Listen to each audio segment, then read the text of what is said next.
Hello again, everyone. Thank you for clicking and watching the video. Video number six. This one I wanted to talk about goals, values, and the journey. So thank you for everyone so far who's viewed, commented, liked, all that sort of stuff. It all means the world to me because, like I've said many times in different videos, this is stuff that it just pops into my head. I have an idea of what I want to talk about, but the rest of it just kind of flows from my brain. And it's things and not, well, some techniques, but just, support and different sort of skills I've used and discovered about myself. And that's helped me through some incredibly difficult times. And I feel that difficult times at the moment are becoming more and more prevalent. More and more people are going through them, which is, and it's good in a way because obviously people are, that kind of stigma, that kind of taboo for mental health is lifting, which is, really positive, really good. So people are becoming more aware of it and asking for support and reaching out, which is, such a good thing. Like I say, no one should suffer in silence, and having the courage to, reach out and find support. Anyway, so values, goals, and the journey. Well, goals first. Having goals is massively important because when you're going through some traumatic events and your world is spinning and you don't know whether you're coming or going, having a goal will give you some direction because it gives you that chance to actually stabilize and you've actually got a direction, a compass of where you're heading rather than just listlessly spinning around and round and round, because it gives you something to focus on. And that's really important. And again, that will take time. I'm not saying that you'll immediately, if you're in a real deep, high, state of sadness and grief and loneliness, etc. That's the goals will be small, and they gradually become larger and larger goals. I've said before that your goals can just literally be to take care of yourself, to make sure you eat a decent meal, to make sure you say hello, interact with someone in that day, or just simple goals that are achievable and that are realistic, that you want to be able to set yourself and that you actually accomplish and you can tick off, and giving you that sense of self-respect, self-esteem, and purpose. So that's the importance of goals. And then you can start thinking more long term of your goals.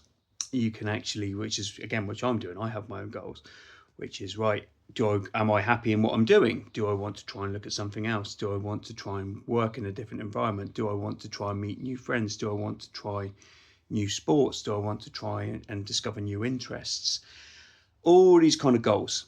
So look it up, research it, go, right, okay, well, I've tried this. Oh, I enjoy walking. Are there any local walking groups near me? Or, oh, actually whilst I remember, someone I was chatting to recently said to me to remind people the importance of our furry companions. And she's right. Basically, yeah, absolutely. Dogs, cats, and all our pets, they are so therapeutic and so loving and so incredible. I've had dogs and cats over the years, and they're just amazing. There's an app called Borrow My Doggy, which is, you can literally walk and spend time with other people's dogs, and they are so amazing. And the healing for your soul that they provide is amazing. It's so unconditional, and they can pick up on it. I've got no doubt in my mind that they can pick up on it. If you're sad, they're very attuned to this kind of stuff. But yes, you just enjoy and respect our furry companions, because you're there for them and they're there for you, and it's a lovely relationship that we have with our pets. So anyway, I've again gone off on a tangent. So goals. So yeah, and they can become larger goals, and again make them realistic, or things that you don't want them so that they're unattainable. You want them to be able to actually be within your grasp, or down the line to be in your grasp, to actually go, right, in a years from now I want to be aiming towards this. I want to have something in motion, get the balls rolling, the wheels rolling, get the wheels in motion to actually make that goal start happening, chipping away to make that goal happen. Again, it's just, your own goals, you'll know what makes you happy, what brings you joy. Once you get out of this, this sort of really distraught mindset, you will actually start going, okay, what brings me joy? What gives me a purpose? What gives me, feeling of contentment? And then aim towards those goals. Little things, simple things, and then work towards the bigger goals, because that gives you, it puts your feet on the ground. It gives you that kind of staying on, solid ground again, rather than feel like you're standing on quicksand and then nothing sticks and you're just, constantly just moving around. So, and the next thing to think about is values. Goals are brilliant. Goals are very important because they give you direction and purpose. But goals change. If you achieve a goal, you go, okay, I've done that. Now what? What's the next goal? Or you're constantly giving yourself more goals, which again, there's nothing wrong with that. Or if you don't reach them, that might then have a negative impact on your own mental health. If you can't get to that goal, you can't get to that target. So keep them realistic, keep them attainable.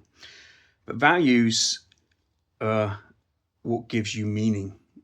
Goals give you direction, values give you meaning, and values, you can really, really look inwards with this and discover who you are and what your morals are, your moral compass, and what kind of person you want to be, what kind of person you choose to be.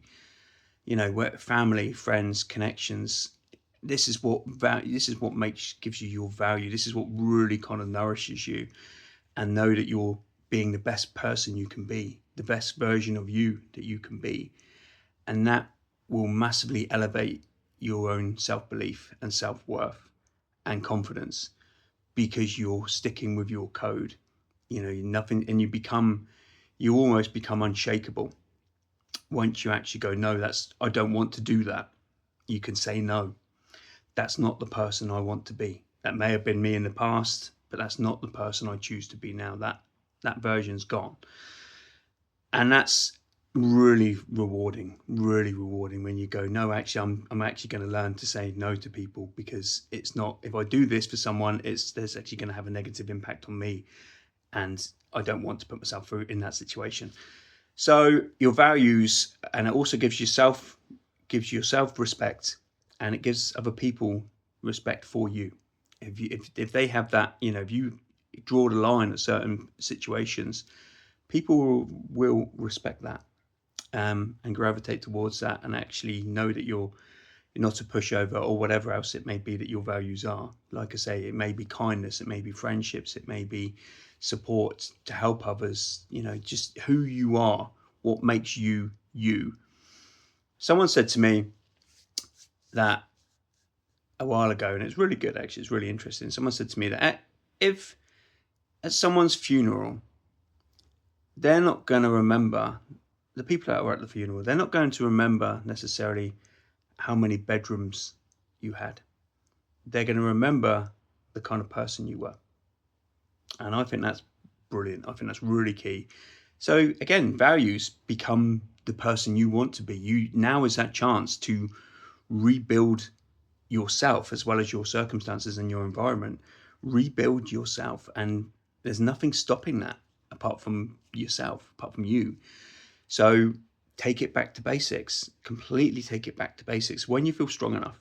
Again, I'm not talking about the fact that if you immediately go through some incredibly difficult hardships, then all of a sudden you start looking at goals and values. Then no, you get to a point, and in yourself, when you actually get to that point, you go, okay, the world doesn't seem so heavy right now. I'm a bit more curious and excited even about what's out there, and there's new opportunities, this new chapter that you can start, and you are starting in your life, and it's not the end of your book. You are the author and star of your own novel, of your own book, and this is a new chapter. That's it. This is a new opportunity, a fresh start. And again, you start realizing that initially that's prospect is terrifying, but it becomes exciting and tangible. It becomes real when you actually start putting things in place and building momentum and forward motion, and it starts becoming much more achievable. So anyway, so value is becoming the person you want to be. And the last thing I want to talk about is the journey. Enjoy the journey. You know, there's so many people that don't enjoy that. And I was one of them. You know, you're constantly rushing to get to where you're wanting to be or where you're wanting to do or anything. You just constantly blinkers on, focus primarily on where you're going, where the destination is, metaphorically, physically, mentally. You know, it's just you're constantly going to that. But enjoy the journey, enjoy the ride. You know, ride the wave, and just it's going to be up and down, and it's going to be peaks and troughs, and that's all part of it. That's part of the grief, that's part of the healing, that's part of the process. And just have faith in that process, and just know that you will get through it, but you need to give yourself time, and you need to give yourself a chance. It will happen, and then you'll start appreciating the journey. You start, you know, you like I say, things like this dance class that I do, you go, you take a hard left turn in your life and your story, but then that's not necessarily a bad thing. It's a different path, but it's a different exciting path, an unknown path that becomes less scary as you go along it. And embrace it. Embrace that change. You know, you at that point you're not looking. Obviously, you have your goals, you have your destination, but enjoy the process, and you will enjoy the process. And each day when you become mentally lighter and feel more at ease and at peace with yourself, the journey then becomes exciting. You go, right, okay, I've got this to look forward to, I've got that to look forward to. I wonder what today will bring, and that's what it's about. Like, for example, it's just about to become, it's Friday, and I've got the weekend with my girls, and I've got some nice things planned for them, and that's what I'm really looking forward to. It's just having things to look forward to, little things, big things, just something that will keep you sort of going along that destination. And again, not a long-term destination, just a destination for the next couple of days or however long it is, but just enjoy that journey leading to that destination. So many people rush and don't appreciate the small details to stop and smell the roses, and actually just take a breath, appreciate the now, appreciate the moment you are in, because that is paramount. And yeah, I've said before, you can't, the past is done, you can't change that, and the future's unwritten. You make your future, and you make your future by living in the moment, by living in the here and the now, and actually just being mindful of that, and just kind of enjoying it and not trying to race through it, because all the process is all part of it, the good, the bad, the ups, the downs. It's all part of this connected journey. And you start looking back at it and you go, oh my God, a year ago I was in this place, mentally or whatever else, and you realize your journey that you've been on, that's not a destination. You realize that's part of your journey, and you can look back at it with respect for yourself, resilience, strength, knowing that you got through it, knowing what you're achieving, the person you are then becoming, this newer you, and not this stronger, essentially this stronger, more sort of resilient, grounded you. But yeah, so anyway, that's today, and I hope everyone is doing okay, and I'll speak to you soon. Bye bye.